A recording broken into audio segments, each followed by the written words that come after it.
Hello दोस्तों, welcome to PW only IAS. Date है आज की 19 जून 2023 एंड आप सभी का स्वागत है आज के प्रीलिम बूस्टर न्यूज़ डिस्कशन के अंदर। देखिए, कुछ लोगों ने कमेंट्स में लिखा था कि सर पीडीएफ नहीं मिल पा रही।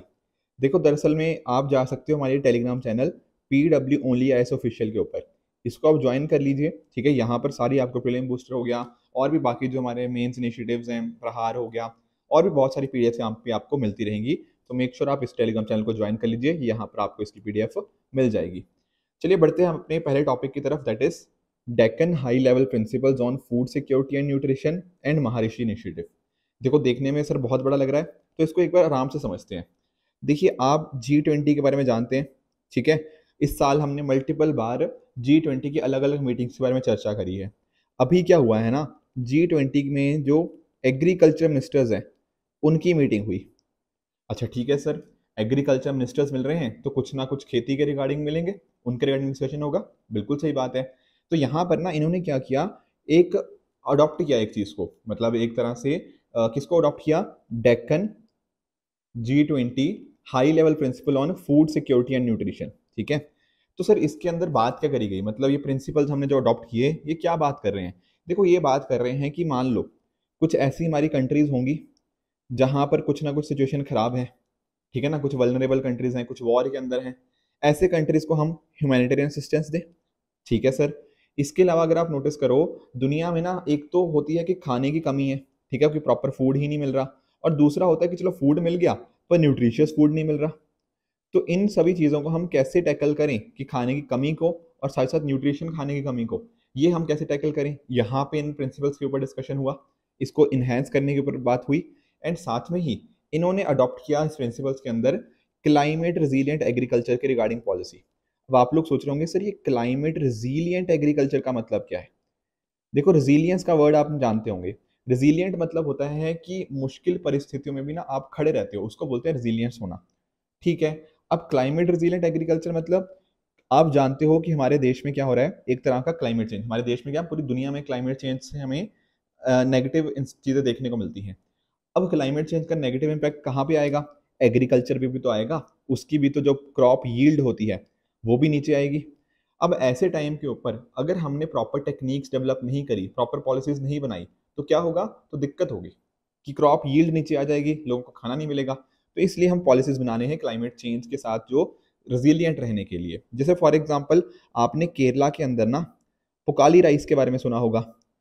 ये जो पर्टिकुलर राइस है, ये वहाँ के जो सॉल्ट वाटर हैं उनके साथ भी टैकल करने के लिए वहाँ पे यूजफुल है, मतलब सॉल्ट वाटर के अंदर भी इसको ग्रो किया जा सकता है। उसके अलावा फूड एंड एग्रीकल्चर ऑर्गेनाइजेशन ने भी ग्लोबली इंपॉर्टेंट जो आपके एग्रीकल्चर हेरिटेज सिस्टम होते हैं उनको भी बता रखा है। जैसे मैं अगर आपको एग्जांपल दूं, तो केरला के अंदर जो कुटनाड एरिया है वहाँ पर जो फार्मिंग होती है वो बिलो सी लेवल फार्मिंग होती है। तो इस तरह के अलग अलग स्टेप्स हमने कहाँ पे लिए हैं, ये डेक्कन हाई लेवल प्रिंसिपल्स के अंदर ह्यूमैनिटेरियन असिस्टेंस की बात कर लीजिए, न्यूट्रिशियस फूड की बात कर लीजिए, क्लाइमेट रेजिलिएंट एग्रीकल्चर की यहाँ पे बात करी गई है।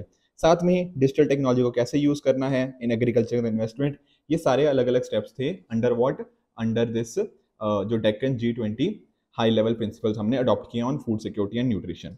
उसी तरह से दूसरा पार्ट क्या है उसका, महर्षि। अब महर्षि की फुल फॉर्म सुन लीजिए। महर्षि की फुल फॉर्म है millets and other ancient grains international research initiative. Sir जैसे ही मिलेट्स आया ना, हम समझ गए कि क्या कहना चाह रहे हैं। आप जानते हो 2023 क्या है, इंटरनेशनल ईयर ऑफ मिलेट्स है। और मिलेट्स के आप सभी फायदे भी जानते हैं। तो हम क्या कोशिश कर रहे हैं, हम इसके लिए कोशिश ये कर रहे हैं कि लोग इनको ज़्यादा से ज़्यादा कंज्यूम करें और इनकी प्रोडक्शन भी इंक्रीज हो। सर हम ऐसा क्यों चाहते हैं कि इनकी प्रोडक्शन इंक्रीज हो, लोग इनको कंज्यूम क्यों करें। देखो, दोनों साइड से, चाहे आप प्रोडक्शन की साइड से देखो चाहे आप कंजम्पशन की साइड से, तो मिलेट्स के दोनों साइड पे फायदे हैं। जैसे एक हो गया आपका इन्वायरमेंट के रिगार्डिंग फायदा, और जो एक इसको कंज्यूम करेगा वो फायदा। इन्वायरमेंट परस्पेक्टिव से क्या है, देखो इनको एक तो पानी ज़्यादा नहीं चाहिए, ठीक है ना। ऐसा नहीं है कि जैसे मान लो चावल हो गया या शुगर केन हो गया, ये तो बहुत ही वाटर इंटेंसिव क्रॉप्स होती है ना, एंड उससे हमारा वाटर टेबल नीचे जा रहा है। पर यहाँ पर ऐसा नहीं है। तो हुआ ना, ये क्या हुआ, क्लाइमेट रेजिलिएंट एग्रीकल्चर। हम मिलेट्स को ग्रो करेंगे और साथ ही साथ कंज्यूमर के लिए सर क्या फायदा हुआ। देखो, कंज्यूमर के लिए यहाँ पे अच्छे खासे न्यूट्रिएंट्स मिल रहे हैं उसको, कार्बोहाइड्रेट्स की बात कर लो, डाइटरी फाइबर्स, प्रोटीन्स, फैट, ठीक है, कैल्शियम, प्रॉपर सारे जो न्यूट्रिएंट्स होते हैं वो यहाँ पर देखने को मिल जाते हैं। तो बहुत ज़्यादा फायदे होते हैं। इनफैक्ट मान लो किसी जगह बारिश कमी हो रही है तो वहाँ पर भी आपने इसको ग्रो कर दिया। ठीक है ना, हमारी बॉडी के लिए भी अच्छे होते हैं। अदरवाइज जो हम देखते हैं ना आज के टाइम पे जो हिडन हंगर जैसी प्रॉब्लम देखने को मिलता है कि हम खाना तो खा रहे हैं पर जो माइक्रो न्यूट्रिएंट्स हैं हमारी बॉडी में वो नहीं जा रहे, ठीक है ना। तो वो सारे कहीं ना कहीं ये जो मिलेट्स होते हैं उनके थ्रू हम उनको पूरा कर सकते हैं। तो मिलेट्स को ना एक तरह से सुपर फूड्स भी बोला जाता है, ठीक है ना। हमारी गवर्नमेंट का अच्छा खासा फोकस है इसके ऊपर। तो ये सारी चीज़ें हमें पता होनी चाहिए कि महर्षि इनिशिएटिव उसके साथ डील करता है। तो एक तरह से हमने क्या बताया, एक रिसर्च इनिशिएटिव लॉन्च किया है। तो सेक्रेटेरिएट कहाँ पे होगा, Indian institute of military research Hyderabad के अंदर, ताकि हम इसके अकॉर्डिंग प्रॉपर अवेयरनेस को जनरेट कर पाएँ। मैंने ये देखो ये तो समझा ही दिया, इंटरनेशनल ईयर ऑफ मिलेट्स हो गया। मिलेट्स हम जान भी चुके हैं, स्मॉल सीड ग्रासेस होती है, न्यूट्री सीरियल्स के नाम से भी इनको जाना जाता है। और इसमें ना आपने 3 पर्टिकुलर वैरायटीज तो बहुत सुनी होंगी, जवार, बाजरा और रागी, ठीक है ना। बाजरा आप जानते हो जैसे राजस्थान वाले एरिया में काफ़ी देखने को मिलता है, ठीक है। जवार आपका मेजरली महाराष्ट्र वाले एरिया में देखने को मिल जाएगा। रागी आपको कर्नाटका वाले एरिया में देखने को मिल जाएगा, ठीक है ना। इनके इंग्लिश नेम्स भी हैं, फिंगर मिलेट जैसे रागी को बोलते हैं, पर्ल मिलेट बाजरा को बोला जाता है, सोरगम जवार। इसके अलावा भी और टाइप्स होते हैं जैसे कंगनी, ठीक है, चीना, कोडो। आप सभी ने, आई एम वेरी श्योर, इनमें से कुछ ना कुछ तो डेफिनेटली खाया होगा। तो ये कुछ सारे नाम थे जो मैंने यहाँ पे आपके लिए मेंशन कर दिए हुए हैं। बाकी आप जानते हो 2023 यूएनजीए ने क्या डिक्लेयर किया था, इंटरनेशनल ईयर ऑफ मिलेट्स, क्योंकि हमारी गवर्नमेंट ने इसको काफ़ी इंपॉर्टेंट रोल यहाँ पे प्ले किया था। तो ये हो गई बात महर्षि की भी, एंड साथ ही साथ जो हम बात कर रहे थे Deccan high level principal on food security and nutrition. इससे पहले कि हम आगे बढ़े, जो बच्चे अगले साल के लिए तैयारी कर रहे हैं उनके लिए एक इंपॉर्टेंट इन्फॉर्मेशन है। देखिए आप सभी जानते हैं कि जो हमारा फाउंडेशन कोर्स है वो बेस्ड है सीटीआर मॉडल के ऊपर, यानी कि क्लास टेस्ट रिवीजन बेसिस के ऊपर। यहाँ पर कोशिश की जाती है कि आपके जो भी आपने क्लास में पढ़ा वो मल्टीपल टाइम्स आपको टेस्टिंग और रिवीजन के माध्यम से आपके लंबे टाइम तक आप उनको अच्छे से समझ पाओ, उनको याद कर पाओ, ये कोशिश करी जाती है। इनफैक्ट यहाँ पे पूरा हमारे ना बहुत इंटरेस्टिंग फीचर्स हैं। जैसे यहाँ पर आपको क्लासेस तो मिलेंगी, उसके अलावा जैसे टेस्ट और रिवीजन भी है। इसके अलावा आपको ऑप्शनल की क्लासेस, आपको सी सेट, ठीक है, और साथ साथ आपको ऑफलाइन क्रैश कोर्स हो गया, टेस्ट सीरीज हो गया। ये बहुत सारे यहाँ पे आपको ना फीचर्स दिए जा रहे हैं। बाकी multi level doubt resolution mechanism है, ठीक है ना, मेंटरशिप प्रॉपर आप पे आपको प्रोवाइड करी जाती है। तो इस तरह से इस पर्टिकुलर कोर्स को डिजाइन किया गया है कि आपकी जितनी भी रिक्वायरमेंट्स हैं यूपीएससी को क्रैक करने की, वो सारी रिक्वायरमेंट्स इसके अंदर कवर हो जाती हैं। तो ये बैच ऑफलाइन में भी आप ज्वाइन कर सकते हो। साथ ही साथ हमारी टीम ने एक्चुअल में ना हाइब्रिड की फीस लगभग 40% कम कर दी है, उससे भी ज़्यादा कम कर दी है। तो मेक श्योर कि आप इस चीज़ों का यूज़ कीजिए। आज 19 जून से ही मॉर्निंग बैच स्टार्ट हो रहा है। अगर आपको मॉर्निंग सूट करता है तो आप डेफिनेटली मॉर्निंग बैच ज्वाइन कर सकते हो। जो स्टूडेंट्स इवनिंग बैच ज्वाइन करना चाहते हैं वो 22 जून से उस पर्टिकुलर कोर्स को ज्वाइन कर सकते हैं। ये हमारी वेबसाइट है pwonlyx.com। एंड इन केस आपको कोई भी डाउट्स आते हैं तो आप 9920613613 भी हमें कॉन्टैक्ट भी कर सकते हैं। अगले टॉपिक की तरफ आगे बढ़ते हैं, दैट इज जस्टिस क्लॉक के बारे में। देखो जस्टिस क्लॉक का मीनिंग क्या होता है, नाम से ही लग रहा है न्याय की घड़ी, ठीक है ना। अब इसको समझने के लिए ना मैं आपको एक इमेज दिखाता हूँ। जैसे ये देखो, अब इस इमेज के अंदर आपको क्या दिख रहा है, जैसे मान लो ये आपको दिख रहा है कि हाँ ये गुजरात की बात कर रहे हैं, ठीक है, और इसके नीचे बता रखा है कि ये एज, ये सारी चीजें। अब यहाँ पर देखो नोटिस करो क्या है, ये कहने का मतलब है ये केस जो 0 से लेके 10 साल तक पेंडिंग है, 11 से लेके 25 साल तक पेंडिंग है, 25 से ज़्यादा साल के लिए पेंडिंग है, ऐसे कितने केसेस हैं, आज कितनों की लिस्टिंग है, ये सारी बातें यहाँ पे देखने को मिलती हैं, ठीक है। यहाँ पर भी इस तरह से आपको देखने को मिल जाएगा। तो दरअसल में है क्या, ये जस्टिस क्लॉक और कुछ नहीं, एक तरह का क्या है, एक एलईडी डिस्प्ले है, ठीक है। यहाँ पर क्या हो रहा है ना, आपको रियल टाइम इंफॉर्मेशन मिल रही है कि कितने केस कितने डिस्पोज हो गए, क्या चल रहा है, कौन से केस का क्या मतलब है, इस तरह की चीज़ें, ठीक है। तो सारा इन्फॉर्मेशन आपको मिल जाएगा। एक दरअसल में ना हमारा ग्रिड है, नेशनल जुडिशियल डेटा ग्रिड, उसके अंदर ना ये सारी इन्फॉर्मेशन रहती है। आप लोग भी सुनते होंगे ना कि 15 साल से केस पेंडिंग है, 25 साल से इतने केस पेंडिंग है, सुप्रीम कोर्ट में इतने पेंडिंग है, हाई कोर्ट में इतने पेंडिंग है। ये सारा नेशनल जुडिशियल डेटा ग्रिड के अंदर हमें डेटाबेस के अंदर देखने को मिल जाएगा। वो पूरा इन्फॉर्मेशन यहाँ पे मिल जाएगा, कितने केसेस कैसे डिस्पोज हुए, उनका डिस्पोजल रेट क्या है, ठीक है ना। साथ ही साथ आप नोटिस करो, ये हम बात किसकी कर रहे हैं, जस्टिस की बात करें ना, तो यहाँ पर मिनिस्ट्री कौन सी लिंक्ड होगी, ministry of law and justice. तो ministry of law and justice की जो अलग अलग स्कीम्स हैं लोगों के लिए, वो भी यहाँ पर हमें देखने को मिल जाएंगी।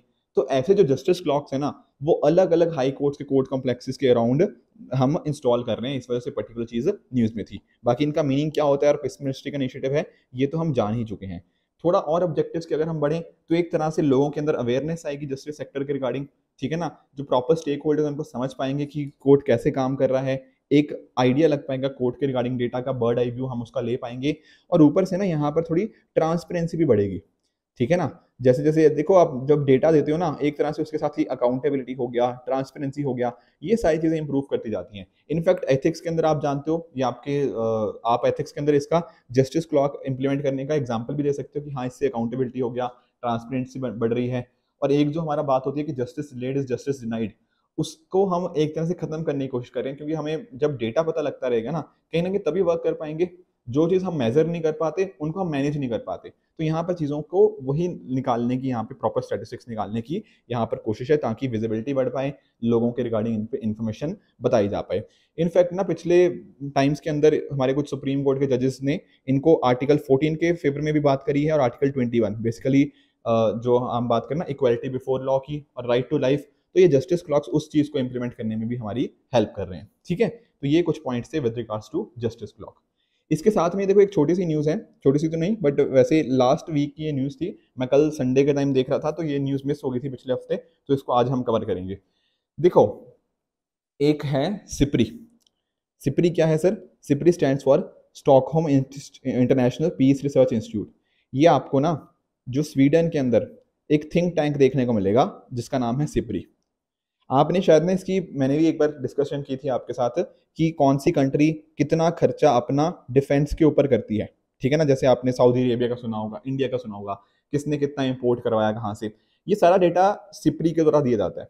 ठीक है, अब उसी तरह से ना एक सिप्री की ईयर बुक आती है जिसके अंदर सिप्री क्या बात कर रही है कि कौन सी कंट्री के पास कितने न्यूक्लियर वेपन्स हैं। Getting the point. तो ये इस तरह की फाइंडिंग्स हमें देखने को मिलती है, जैसे ये रही इस साल की फाइंडिंग्स।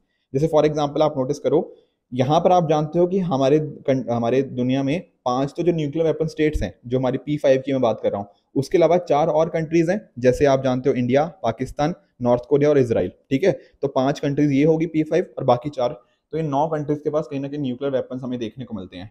तो यहाँ पर सिप्री की रिपोर्ट बता रही है कि पिछले साल के मुकाबले हर कंट्री ने लगभग ना अपने जो न्यूक्लियर वेपन्स हैं उनको बढ़ाया है। जैसे फॉर एग्जाम्पल इंडिया की बात करें, पिछले साल इंडिया के पास 160 न्यूक्लियर वेपन्स थे, हमने उसको बढ़ाकर कितना कर दिया है, 164 यहाँ पर कर दिया। बेसिकली न्यूक्लियर आर्सनल्स की बात कर रहा हूँ और न्यूक्लियर वेपन्स जो भी होते हैं। तो ये नंबर इंडिया में मार्जिनल इंक्रीज हुआ है थोड़ा सा, 160 से हमने 164 पहुंच गए। पाकिस्तान का 165 से 170 पहुंच गया है।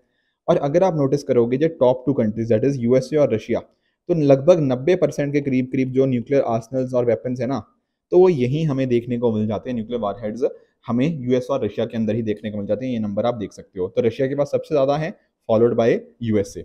एक इंपॉर्टेंट चीज़ जो यहाँ पर इस रिपोर्ट ने हाईलाइट करी है वो है चाइना का डेटा, कि चाइना ना बड़ी ही तेज़ी से अपने न्यूक्लियर स्टॉक पाइल को इंक्रीज करने की कोशिश कर रहा है। ठीक है, बहुत सारे लोग तो ये भी बोलते हैं कि 410 का नंबर है ये काफ़ी अंडरस्टेटेड है, हो सकता है ये नंबर एक्चुअल में 500 600 या ऐसे इससे भी ज़्यादा नंबर हो सकता है। ठीक है ना, तो ये थोड़े आइडिया आपको पता होना चाहिए। एक यहाँ पर बात होती है डिप्लॉयड वॉरहेड्स की। सर डिप्लॉयड वॉरहेड्स का मतलब क्या? इसका मीनिंग ये है कि ये जो पर्टिकुलर वेपन्स हैं इनको डिप्लॉय किया गया है, मतलब कि इनको लॉन्च करना हो ना तो बहुत ही कम समय के अंदर इनको लॉन्च किया जा सकता है, वेरी स्मॉल टाइम के अंदर। अब एक क्वेश्चन ये भी उठता है कि सर इंडिया के पाकिस्तान से भी कम है, बेसिकली इंडिया के 164 है और पाकिस्तान के 170, तो यस इंडिया के थोड़े से कम है पाकिस्तान से। काफी लोग का मानना होता है कि सर इंडिया क्यों नहीं बढ़ा लेता। देखो दरअसल में ना होता क्या है कि इंडिया काफी सोच समझ के इसको बढ़ा रहा है।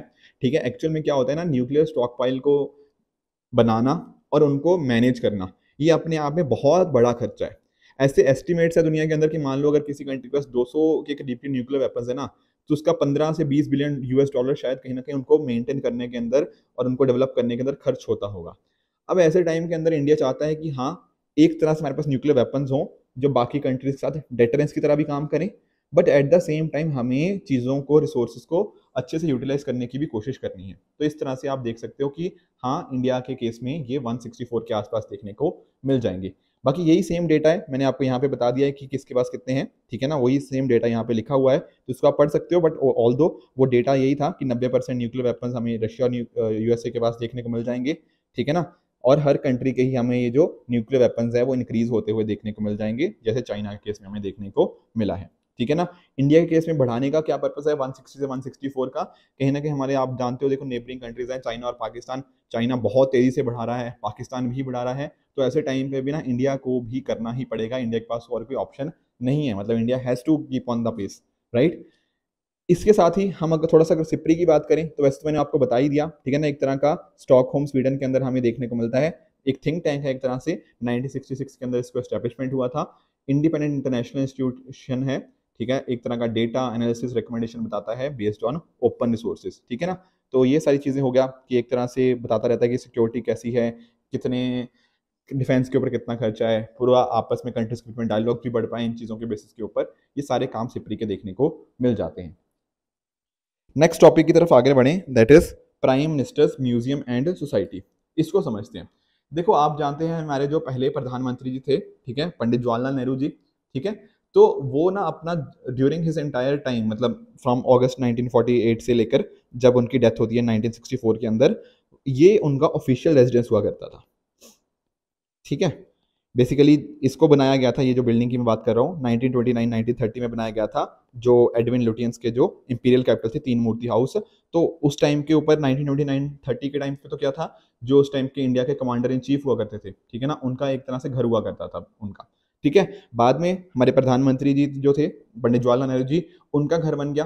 फिर जब उनकी देखो डेथ हुई, ठीक है, डेथ के जस्ट बाद उनका जो 75th बर्थ एनिवर्सरी थी, उस टाइम पर ना हमारे जो प्रेसिडेंट थे डॉक्टर एस राधाकृष्णन जी, उन्होंने डिसाइड किया कि ये जो पंडित जवाहरलाल नेहरू जी का घर था, ये डेडिकेट कर दिया गया, जो तीन मूर्ति हाउस था उसको नेशन के लिए डेडिकेट कर दिया गया, और इसके साथ ही उन्होंने इनॉग्रेट किया नेहरू मेमोरियल म्यूजियम का, ठीक है ना। तो ये सारी चीजें थी। अब आज के टाइम हम क्या कर रहे हैं, इस पर्टिकुलर नेहरू मेमोरियल म्यूजियम और लाइब्रेरी को हम नाम चेंज कर रहे हैं इसका, prime Minister Museum and society. अब आप लोग सोच रहे होंगे सर ये नाम क्यों चेंज कर रहे हैं। देखो नाम इसलिए चेंज कर रहे हैं कि अब सिर्फ ऐसा नहीं है कि सिर्फ प्रधानमंत्री नेहरू जी की यहाँ पे उनके रिगार्डिंग चीज़ें हैं, नहीं, इसके साथ ही साथ ना और भी इंडिया में जितने भी हमारे प्राइम मिनिस्टर्स हैं, ठीक है, हर प्राइम मिनिस्टर का देखो कुछ ना कुछ रोल रहा है, डेफिनेटली कुछ का थोड़ा ज़्यादा रहा है, कुछ का थोड़ा हो सकता है कि कंपैरेटिवली थोड़ा कम रहा हो, बट डेफिनेटली हमारे प्राइम मिनिस्टर्स ने बहुत इंपॉर्टेंट रोल प्ले किया है। तो उन सभी की जर्नी, ठीक है ना, इंडिया की जर्नी जो डेमोक्रेसी के अंदर हो गया, हमारे प्राइम मिनिस्टर्स जी का रोल हो गया, ये सारी चीज़ें यहाँ पे इंक्लूड कर दी गई हैं। तो इसलिए शायद इसका अब नाम ना इसलिए नेहरू मेमोरियल म्यूजियम की जगह prime Minister Museum and society यहाँ पे रख दिया है। तो जो हमारी यहाँ पे सोसाइटी थी, ठीक है ना, NMML, इसको बनाया गया था नेहरू मेमोरियल म्यूजियम सोसाइटी करके बनाया गया था। तो अकॉर्डिंगली उसने, मतलब इनकी जो एग्जीक्यूटिव काउंसिल है उसने बोला है कि नाम इस तरह से चेंज कर दिया जाएगा, ठीक है ना। तो ये सारी चीज़ें थी, ठीक है। अगर आप नोटिस करोगे ये जो अगर मैं बात करूँ इस म्यूजियम एंड सोसाइटी की, तो आप नोटिस करना, तो ये जो पर्टिकुलर सोसाइटी है ना, इसको हमारे हेड करते हैं कौन, इसको हेड किया जाता है, चेयर किया जाता है हमारे प्राइम मिनिस्टर जी के द्वारा, जो कि करंटली प्रधानमंत्री नरेंद्र मोदी जी हैं। इसके टोटल 29 मेंबर्स हैं, जहां पर और मिनिस्टर जैसे अमित शाह जी, ठीक है ना, जो हमारे होम मिनिस्टर, निर्मला सीतारमन जी फाइनेंस मिनिस्टर, तो ये सारे अलग अलग हमारे यूनियन मिनिस्टर्स यहाँ पे देखने को मिल जाएंगे। तो प्राइम मिनिस्टर जैसे मैं आपको बता रहा था वो प्रेसिडेंट है इस पर्टिकुलर सोसाइटी के, और डिफेंस मिनिस्टर कौन है, हमारे जो डिफेंस मिनिस्टर्स के वाइस प्रेसिडेंट बन जाएंगे। और ये जो इंस्टीट्यूशन है ना, ये वर्क करता है किसके अंदर, मिनिस्ट्री ऑफ कल्चर के अंदर। तो ये कुछ इंपॉर्टेंट पॉइंट्स थे जो हमें हम इसके रिगार्डिंग पता होने चाहिए थे। बाकी एग्जीक्यूटिव काउंसिल देखो, इसके रिगार्डिंग जो डिसीजन लिए जाते हैं वो एग्जीक्यूटिव काउंसिल के द्वारा लिए जाते हैं, और ये 5 से 6 बार एक साल में जनरली मिलती है, ठीक है ना। अब यहाँ पर ना एक बात नोटिस करना, जब मैं आपको यहाँ पे पढ़ा रहा था ना, तो यहाँ पर बात हुई है कि यहाँ पर ना जो संग्रहालय है वो भी यहाँ पर हमें देखने को मिलता है। तो आप सभी शायद कुछ लोगों ने विजिट भी किया होगा, जो प्रधानमंत्री संग्रहालय की बात करते हैं, तो पिछले साल ही मतलब 2022 में इसको इनॉग्रेट किया गया था। यहाँ पर हमारे जो 14 प्रधानमंत्री हुए हैं उनके रिगार्डिंग अवेयरनेस, उनके रिगार्डिंग दी जाती है, तो आप डेफिनेटली इसको विजिट भी कर सकते हैं, तो वो भी यहाँ पे हमें देखने को मिल जाएगा। तो ये होगी बात prime Minister Museum and Society के बारे में। आप में से काफी लोग कह रहे थे सर सी सेट के क्वेश्चन को रिज्यूम कीजिए, बिल्कुल, देखो आज से हम इनको वापस से रिज्यूम कर रहे हैं। तो इस पर्टिकुलर क्वेश्चन को आप मुझे नीचे कमेंट्स में बताओगे क्या इसका आंसर होगा। साथ साथ जो सी सेट वीकली होगा, आई थिंक वो भी आपको शायद कल मिल जाएगा, ट्यूसडे को, ठीक है, तो उसको भी आप फॉलो कर सकते हो जिनको लगता है थोड़ा सी सेट में भी काम करना बाकी है। तो देखो डेफिनेटली मैंने ना सोचा है इस सी सेट वीकली के अंदर क्वेश्चन तो डिस्कस होंगे ही, प्लस साथ ही साथ जो आपके कॉन्सेप्ट्स हैं हम उनको भी काफ़ी अच्छे से डिस्कस करेंगे, ताकि अगले साल के लिए हमारी तैयारी बहुत अच्छी होती रहे। तो हार्डली आधे घंटे का सेशन होगा, उससे भी कम होगा। तो एक वीक में आप, आई एम वेरी श्योर, आप हाफ एन आवर तो दे ही सकते हो अपनी सी सेट की प्रिपरेशन को बेहतर करने के लिए। बाकी कल संडे को इकोनॉमी वीकली का भी सेशन था, ठीक है, आई एम श्योर आप सभी ने देखा होगा। जिन्होंने नहीं देखा और उनको इकोनॉमी के बारे में और थोड़ा इंटरेस्ट जानना है, तो डेफिनेटली आप इस इकोनॉमी वीकली सेशन को भी देख सकते हो। आज के लेक्चर के बेस के ऊपर ये कुछ क्वेश्चन दे रहा हूँ आपको होमवर्क के लिए, नीचे मुझे कमेंट्स में बताइएगा इनमें से कौन सा ठीक है कौन सा गलत है। लास्ट सैटरडे को जो क्वेश्चन दिए थे उनका एक बार क्विकली आंसर देख लेते हैं। पहला था MQ9 रीपर। देखो यहाँ पर ये बात कर रहे हैं रशियन आर्म्ड फोर्सेस के बारे में। तो ये बात यहीं पर गलत हो जाती है। ठीक है, हमें याद है क्या, हमने बात पढ़ी थी यूएस के कॉन्टेक्स्ट में, है कि नहीं, हमने काफी डिटेल में इसको समझा था। तो ये बात यहाँ पे फर्स्ट स्टेटमेंट आपकी फॉल्स हो जाएगी। दूसरा, एनआईआरएफ जो रैंकिंग्स होती हैं, क्या ये मिनिस्ट्री ऑफ एजुकेशन स्टैब्लिश करता है? बिल्कुल। और यहाँ पे कॉलेजेस और यूनिवर्सिटीज की रैंकिंग होती है, ये बात यहाँ पे बिल्कुल करेक्ट है। Third statement, OMSS open market scale scheme के बारे में, यहाँ पर क्या होता है कि सरप्लस स्टॉक ऑफ व्हीट हो गया, राइस हो गया, जो एफसीआई के पास है, कहीं ना कहीं उसको डिस्पोज ऑफ करता है और मार्केट में प्राइसेस को रेगुलेट करता है, ये बात भी यहाँ पे बिल्कुल करेक्ट है।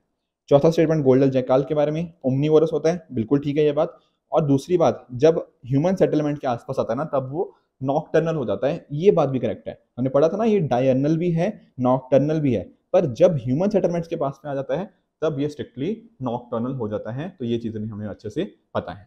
ठीक है, क्विकली रिवाइज कर लेते हैं क्या क्या पढ़ा आज। देखो, आज हमने सबसे पहले पढ़ा क्या था, जो Deccan high level principal on food security. यहाँ पर हमने क्या जाना कि जैसे ह्यूमैनिटेरियन एड की हम बात कर रहे थे, हम न्यूट्रिशन फूड के रिगार्डिंग एक्सेस की बात करी हमने, और स्पेशली बात करी क्लाइमेट रेजिलिएंट एग्रीकल्चर को हम कैसे हम प्रमोट कर सकते हैं। तो ये देखो, प्रीलिम्स में तो हेल्प करेगा ही, मेंस में भी आप इनको मेंशन कर सकते हो। उसके अलावा हमने पढ़ा महाऋषि इनिशिएटिव के बारे में, है कि नहीं, ये किससे डील करता था, मिलेट्स के बारे में। हमने देखा कि 2023 किस तरह से इंटरनेशनल ईयर ऑफ मिलेट्स है, मिलेट्स के बहुत सारे फायदे हैं, एंड कहीं ना कहीं ये चीज़ें उसमें हमारी हेल्प कर रहा है। यहाँ पे कोई भी हम फर्टिलाइजर वगैरह तो यूज़ करते नहीं, केमिकल फर्टिलाइजर, ठीक है ना। और मिलेट्स के और भी, चाहे एनवायरमेंट के केस में हो गया, ये ह्यूमन हेल्थ के रिगार्डिंग बहुत बेनिफिट्स होते हैं।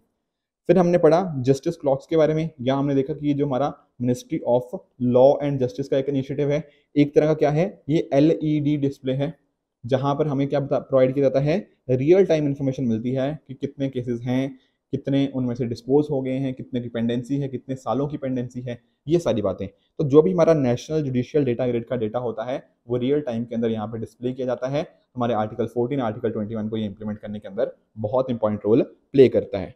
नेक्स्ट हमने पढ़ा सिप्री ईयर बुक के बारे में, ठीक है ना। हमने देखा किस तरह से ये स्वीडन बेस्ड एक तरह का थिंक टैंक है, ठीक है। यहाँ पर ये डिफेंस एक्सपेंडिचर का तो डेटा देता ही है। आज हमें इस ईयर बुक के अंदर बताया था कि न्यूक्लियर आर्सनल्स यहाँ पे कितने हमें देखने को मिलेंगे। तो हमने नोटिस किया कि यूएस और रशिया के पास कितने हैं, टोटल 90% देखने को मिलते हैं, ठीक है। बाकी आप नोटिस करोगे चाइना ने काफ़ी तेज़ी से इंक्रीज़ किया है, इंडिया ने भी इंक्रीज़ किया है, फ्रॉम 160 से 164 का इंक्रीज़ हमें देखने को मिला है, ठीक है। तो सिप्री के बारे में भी हमने जान लिया था, बाकी चीज़ें जो हमने देखी। लास्टली हमने पढ़ा किसके बारे में, with regards to Prime Minister Museum and Society के बारे में। किस तरह से पहले इसका नाम Nehru Memorial Museum and Library था, अब इसका नाम चेंज कर दिया गया है। हमने नोटिस किया जो हमारे पहले प्रधानमंत्री जी थे पंडित जवाहरलाल नेहरू जी, उनका ये ऑफिशियल रेजिडेंस रहा 16 सालों के लिए, एंड बाद में इसके अंदर और चीज़ें हम इंक्लूड करते रहे, म्यूजियम हुआ, लाइब्रेरी हुआ, ठीक है। एंड बाद में हमने और प्राइम मिनिस्टर्स के भी कॉन्ट्रीब्यूशंस को भी यहाँ पे इंक्लूड किया। एक इंपॉर्टेंट बात थी, ये prime Minister Museum and Society के बारे में, ये वर्क करता है कौन सी मिनिस्ट्री के अंदर, मिनिस्ट्री ऑफ कल्चर के अंदर, ठीक है। हमारे जो इस सोसाइटी के जो हमारे प्रेसिडेंट हैं वो प्राइम मिनिस्टर जी हैं, एंड साथ साथ अगर हम बात करें इसके वाइस प्रेसिडेंट की, तो वो हमें कौन देखने को मिलेंगे, हमारे जो डिफेंस मिनिस्टर हमारे वाइस प्रेसिडेंट इस पर्टिकुलर कमेटी के देखने को मिल जाएंगे, ठीक है। तो ये सारी बातें थी जो आज हमें डिस्कस करनी थी। आई होप आप सभी को आज का लेक्चर अच्छे समझ आया होगा। फिर से बता दूं, जिनको पीडीएफ चाहिए तो आप हमारे टेलीग्राम चैनल PWOnlyIAS ऑफिशियल में जाके इस लेक्चर की पीडीएफ को एक्सेस कर सकते हो, ठीक है फ्रेंड्स। तो thank you very much for the discussion, goodbye and good luck.